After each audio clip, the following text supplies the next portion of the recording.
સુતજી આગળ શૌનકાદિક ઋષિઓને કહે છે કે આ મનુષ્ય અવતાર છે ને, આ મનુષ્ય અવતારમાં ત્રણ દેવતાઓનો વાસ છે, બ્રહ્મા, વિષ્ણુ અને મહેશ.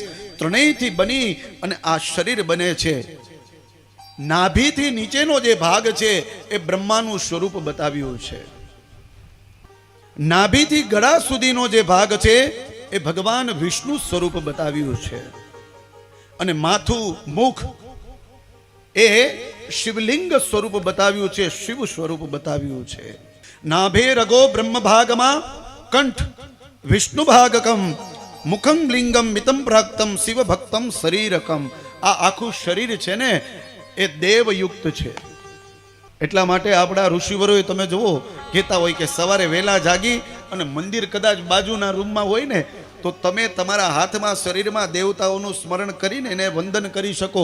એટલે હાથમાં બતાવ્યું કરાગ્રે વસતે લક્ષ્મી, કરમૂલે સરસ્વતી, કર મધ્યે સ્થિતો બ્રહ્મા, પ્રભાતે કર દર્શનમ. અને આ શરીર છે એ 8 તત્વથી ભરેલું છે સાહેબ.